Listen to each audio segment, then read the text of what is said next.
ગુજરાતના ખેડૂતો માટે અવાજ ઉઠાવનાર આમ આદમી પાર્ટીના નેતાઓ રાજુ કરપડા અને પ્રવીણ રામની આજે અમદાવાદ પોલીસે અટકાયત કરી છે। ત્યારે આ ઘટનાને લઈને હવે સમગ્ર રાજ્યમાં ખેડૂતોમાં રોષ જોવા મળી રહ્યો છે। ત્યારે હવે રાજકીય ગરમાવો વધી રહ્યો હોય તેવું લાગી રહ્યું છે। આપના રાષ્ટ્રીય કન્વીનર અને દિલ્હીના મુખ્યમંત્રી અરવિંદ કેજરીવાલ હવે મેદાને આવ્યા છે અને તેમને પ્રવીણ રામ અને રાજુ કરપડાની જે અટકાયત કરવામાં આવી છે તે મુદ્દે ભાજપ સરકાર ઉપર તીખા પ્રહારો કર્યા છે અને હવે તેઓ પણ ખેડૂતોના હકને લઈને લડવા માટે મેદાને આવી ગયા છે। ત્યારે તેઓએ શું કહ્યું છે વિગતે વાત કરીશું।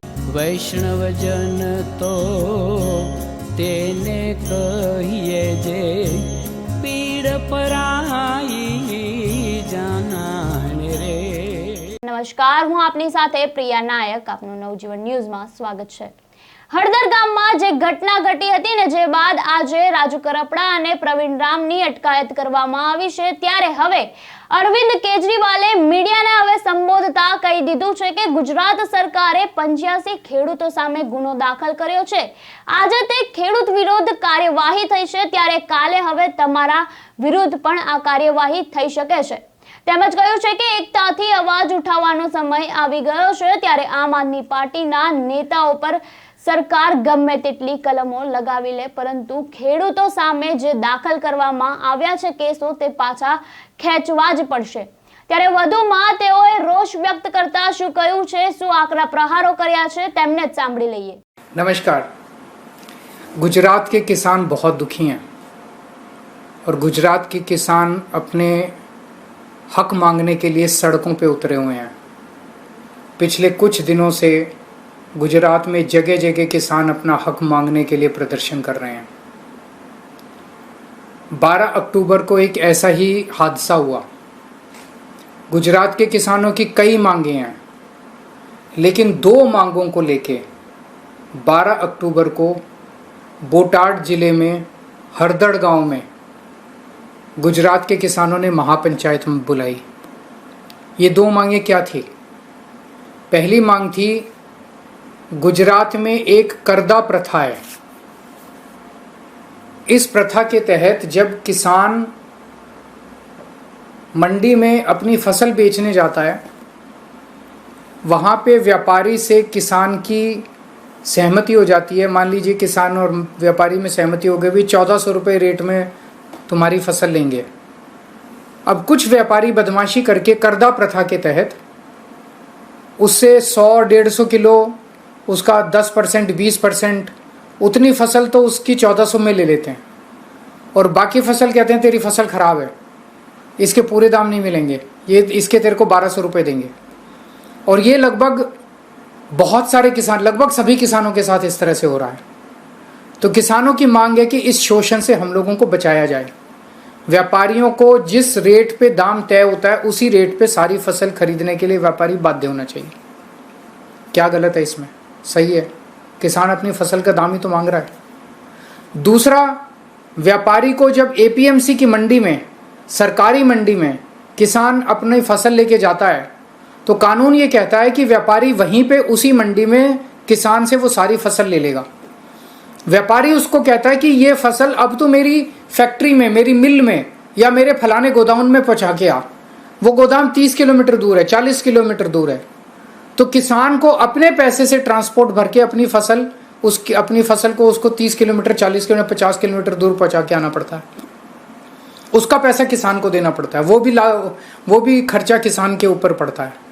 तो किसान का कहना है कि कानून में लिखा है कि फसल एपीएमसी की मंडी में बिकेगी, मंडी में व्यापारी हमसे ले, फिर उसके बाद वो उस फसल को जहां ले जाए।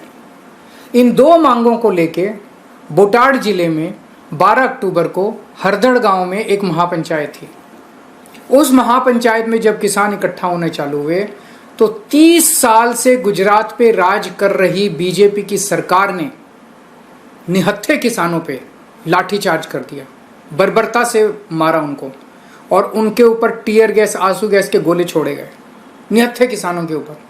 वो केवल एक महापंचायत करने जा रहे थे अपनी मांगों को मांगने के लिए, और उसी दिन उन किसानों पे, जिन किसानों पे अत्याचार किया गया, जो किसान अपना हक मांग रहे थे, उनमें से 85 किसानों के ऊपर एफआईआर दर्ज कर दी गई। और एफआईआर किसकी? अटेम्प्ट टू मर्डर की धारा 307 लगा दी गई किसानों के ऊपर और उनमें से कई किसानों को गिरफ्तार कर लिया गया। आम आदमी पार्टी इस पूरे आंदोलन का शुरू से समर्थन कर रही है, किसानों के साथ खड़ी है, हर कदम पे किसानों के साथ खड़ी है, किसानों के हक के लिए लड़ रही है। हमारे दो नेता राजू करपड़ा और प्रवीण राम, ये दोनों किसानों के साथ हर वक्त मौजूद थे। आज थोड़ी देर पहले इन दोनों नेताओं को गुजरात पुलिस ने गिरफ्तार कर लिया है। मैं गुजरात सरकार को कहना चाहता हूं, सबसे पहली बात, गुजरात के किसानों की सभी मांगों को तुरंत मानिए।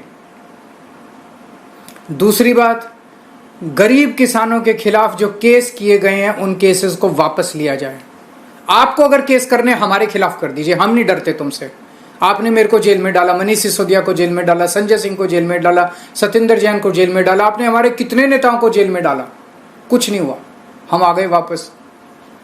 आप हमको जेल में डाल दीजिए, किसानों को, निर्दोष किसानों को जो अपने हक के लिए लड़ रहे हैं, गरीब किसान जो अपने हक के लिए सड़क पे लड़ रहे हैं, उनको छोड़ दीजिए।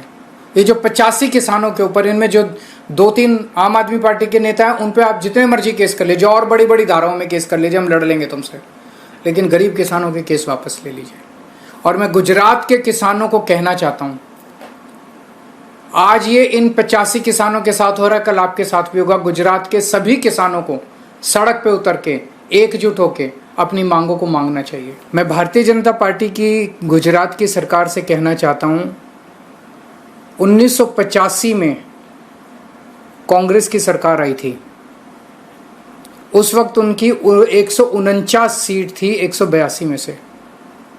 उन्हें भी आप ही की तरह अहंकार हो गया और उन्होंने किसानों का दमन करना शुरू कर दिया।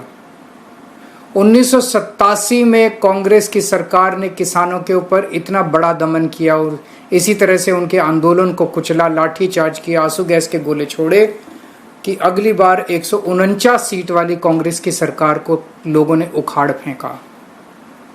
अब भी भारतीय जनता पार्टी के दमन की इंतहा हो गई है गुजरात के अंदर और समय आ गया है जब इस बार गुजरात के लोग बीजेपी की 30 साल पुरानी सरकार को उखाड़ के फेंकने की तैयारी कर रहे हैं।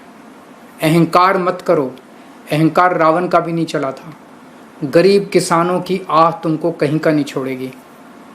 તો આ હતા દિલ્હીના મુખ્યમંત્રી અરવિંદ કેજરીવાલ, જેમણે ગુજરાતમાં જે રીતે કરડા સિસ્ટમો દ્વારા ખેડૂતોને લૂંટવામાં આવી રહ્યા છે તેને લઈને વિરોધ દર્શાવ્યો છે અને સરકારના ઉપર આકરા પ્રહારો કર્યા છે। ત્યારે તેઓએ કહ્યું કે વીજ પુરવઠો કે પછી પાકનો વીમો હોય, દરેક સ્તરે ખેડૂતોને અવગણના કરવામાં આવે છે। ત્યારે રોષ છે કે જે અન્નદાતા છે તેને જ ન્યાય થતો નથી, તેની સાથે જ અન્યાય કરવામાં આવી રહ્યો છે।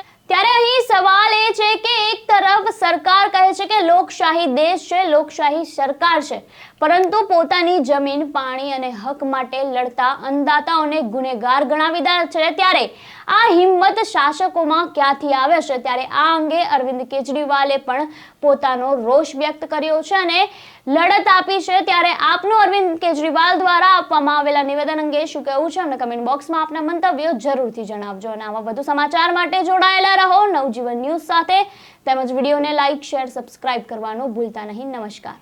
વૈષ્ણવજન તો તેને કહીએ જે પીડ પરાઈ।